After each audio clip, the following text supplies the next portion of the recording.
Aujourd'hui, j'ai décidé de faire les choses en grand et de porter une cravate, car j'ai quelqu'un de très important à vous présenter. Je l'ai mentionné dans la dernière vidéo. Et au fait, j'espère que vous regardez ces vidéos dans l'ordre. Quoi qu'il en soit, revenons à l'homme mystérieux. Il s'appelle Herman Cain et c'est un ancien candidat à la présidence qui s'est présenté à la présidence en 2012. Avant la campagne présidentielle de cette année-là, je n'avais jamais entendu parler de lui. Mais après, je ne l'ai jamais oublié. Et c'est parce que ma femme et moi avons encore aujourd'hui une blague récurrente sur le programme de sa campagne. Et c'était celui-là. 999. Nous avions 5 principes simples que nous voulions respecter. Nous voulions que ce soit simple. Nous voulions que ce soit transparent, afin que vous sachiez quand et comment vous alliez être imposé.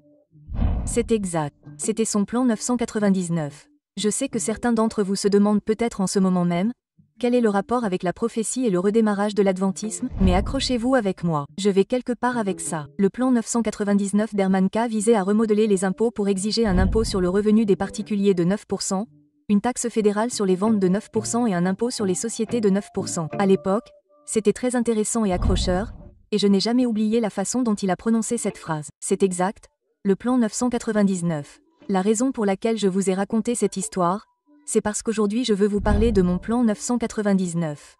Et si vous prêtez attention à ce plan, vous n'aurez plus jamais à remettre en question la date de début de la prophétie des 490 ans et de la prophétie des 2300 ans. Aujourd'hui, nous allons continuer à découvrir si l'enseignement des adventistes du 7e jour concernant les 2300 jours, 1844 et la purification du sanctuaire céleste est vrai ou faux, ou du moins raisonnable. Et je veux commencer par vous montrer un commentaire que j'ai reçu sur une vidéo récente. C'était lié aux enseignements adventistes du 7e jour sur diverses prophéties, notamment le sanctuaire céleste et l'enseignement du jour des expiations, du jugement investigatif de 1844. La demande portait sur un texte spécifique dans Esdras chapitre 7 qui dit spécifiquement qu'en l'an 457 AV, JC, le roi Artaxerxès a promulgué un décret spécifique pour reconstruire Jérusalem. J'ai donc pris ma Bible, lu le chapitre que j'avais lu tant de fois auparavant et cherché le texte spécifique qui disait quelque chose comme « Moi, Xerxès, j'ai décrété que les Juifs montaient et reconstruisaient Jérusalem. » Et devinez quoi? Ce n'est pas là. Allez-y et regardez par vous-même. Ce n'est vraiment pas là. Mais attendez, avant que les adventistes ne ramassent les pierres pour me lapider, et que certains non-adventistes et certains ex-adventistes ne célèbrent et ne fassent leur tour de victoire, vous devez comprendre qu'il y a plus dans cette histoire. Et mon plan 999 va vous aider à vous rappeler comment donner une réponse à votre foi. Voyez-vous, dans nos 2 dernières vidéos, nous avons montré que le Messie est arrivé et a été crucifié précisément au bon moment dans l'histoire prophétique, apportant ainsi une preuve solide que Jésus est le Messie. Cependant, nous avons également appris que certains protestants et certains ex-adventistes se coupent le nez prophétique malgré le visage adventiste.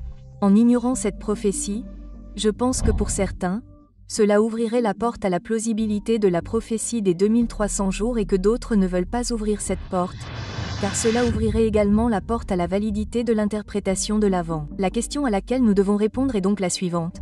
Pouvons-nous trouver un décret en 457 AV, JC, d'Artaxerxès dans le livre d'Esdras pour reconstruire Jérusalem et ses murs, comme l'exige la prophétie de Daniel 9? Et la deuxième question à laquelle nous devons répondre est la suivante. Qu'a compris Esdras dans ce décret? C'est parce que mon opinion adventiste du 7e jour n'a pas d'importance. Les opinions protestantes n'ont pas d'importance et les opinions des ex-adventistes n'ont pas d'importance. Tout ce qui compte, c'est ce qu'Esdras a compris du décret qui se trouve dans Esdras chapitre 7. Je ne lirai pas tout le chapitre, mais je choisirai les sections que je crois les plus pertinentes, mais je veux que vous les lisiez par vous-même après avoir regardé cette vidéo. Il est écrit, « Voici une copie de la lettre que le roi Artaxerxès donna à Esdras, le sacrificateur, le scribe, expert dans les paroles des commandements de l'Éternel et de ses statuts pour Israël. Artaxerxès, roi des rois, à Esdras, le sacrificateur, scribe de la loi du Dieu des cieux, paix parfaite, etc. Je donne un décret afin que tous ceux du peuple d'Israël, les sacrificateurs et les lévites de mon royaume qui se porteront volontaires pour monter à Jérusalem puissent aller avec toi.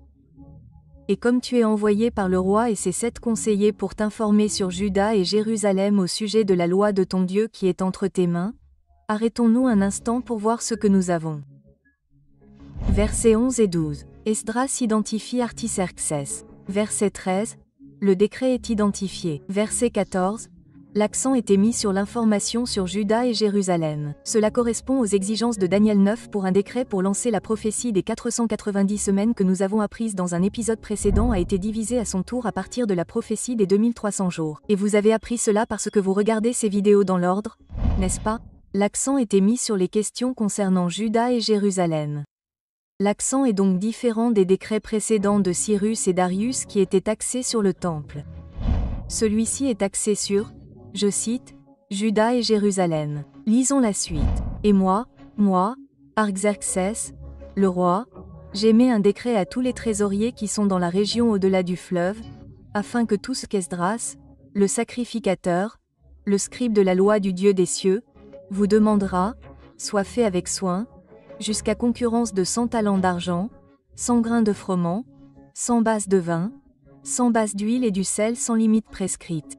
Tout ce qui est ordonné par le Dieu des cieux, soit fait avec soin pour la maison du Dieu des cieux. Car pourquoi la colère contre le royaume du roi et ses fils, et non des prières à Dieu, tout ce que tu jugeras bon, à toi et à tes frères, de faire du reste de l'argent et de l'or, fais-le selon la volonté de ton Dieu.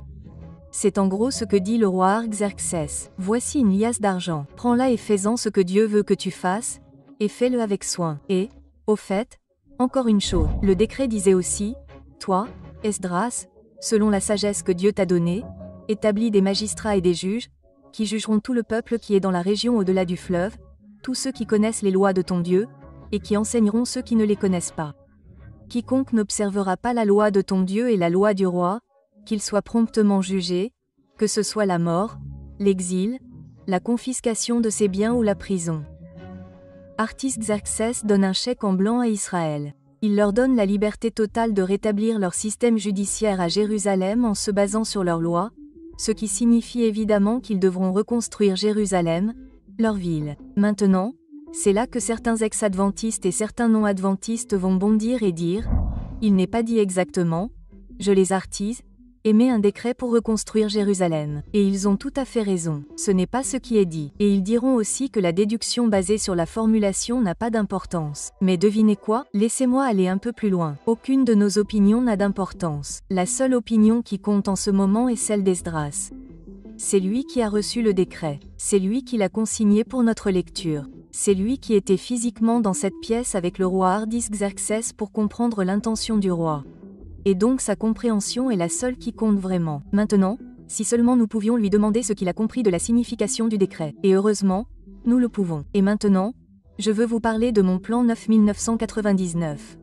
Daniel 9 nous donne la date de début de la prophétie de 490 ans. Et c'est à ce moment-là que l'ordre ou le décret a été donné de restaurer et de reconstruire Jérusalem. Demandons donc à Esdras ce que signifiait le décret d'Artaxerxès en 457 AV. JC. Nous avons Daniel 9. C'est un 9, mais il nous en faut 2, plus. Et ces 2 9 se trouvent dans Esdras 9 verset 9.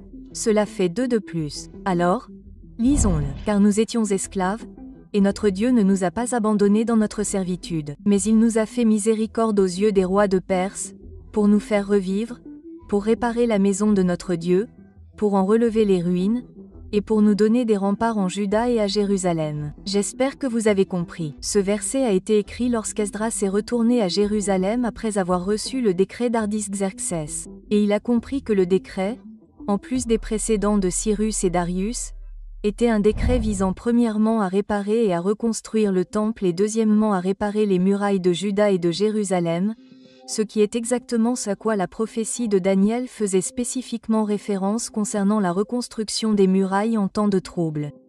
Daniel 9 et Esdras 9 sur 9. Mon plan 999 est de donner des preuves raisonnables, rationnelles et logiques que le décret d'Esdras 7 était effectivement un décret visant à réparer et à reconstruire Jérusalem, y compris les murs et les rues. Et comme je l'ai dit, c'est ainsi qu'Esdras a compris le décret. Vous n'êtes pas obligé d'être d'accord, mais agir comme si ce n'était même pas plausible est complètement malhonnête sur le plan intellectuel. Donc, si vous n'êtes pas d'accord, vous pouvez respectueusement en parler à Esdras. Je crois fermement en l'exactitude de cette prophétie et je crois fermement que j'ai une raison valable de le faire. Le décret a été donné en 457 AV. JC, la 7e année d'Artaxerxès, et 483 ans plus tard, mon Sauveur et Messie est apparu et a annoncé sa messianité. Et vous avez vu cela dans un épisode précédent parce que vous les regardez dans l'ordre, n'est-ce pas? Je pense qu'il y a suffisamment de preuves pour soutenir la compréhension selon laquelle la prophétie des 490 ans est distincte de celle des 2300 ans. Et donc, je crois, sur la base de preuves raisonnables, que j'ai une base solide sur laquelle placer ma foi, qu'il y a effectivement un grand prêtre dans le sanctuaire céleste qui intercède en ma faveur. Et quelle coïncidence! Ce sanctuaire céleste et l'œuvre de Jésus en tant que mon grand prêtre sont décrits dans Hébreux chapitre 9. Donc, je suppose que cela s'est transformé en mon plan 99N9. Et c'est à vous de décider par vous-même si ce plan est assez bon pour vous. Si vous souhaitez rejoindre cette communauté de personnes cherchant à relancer l'adventisme, n'oubliez pas de vous abonner et de partager ces vidéos avec d'autres. Et si vous avez été béni par ce ministère, veuillez consulter la description ci-dessous si vous souhaitez nous soutenir dans notre travail. Que Dieu vous bénisse. Et n'oubliez pas, si quelqu'un vous dit que la prophétie des 490 ans et celle des 2300 ans ne sont pas vraies parce qu'il n'y a pas de décret dans Esdras 7, rappelez-vous simplement les exigences de Daniel chapitre 9, la compréhension d'Esdras du décret d'Artaxerxès dans Esdras 9/9, et enfin le ministère de Jésus dans le sanctuaire céleste dans Hébreux chapitre 9. Parce que cela, mes amis, est mon 9999 plan. Que Dieu vous bénisse.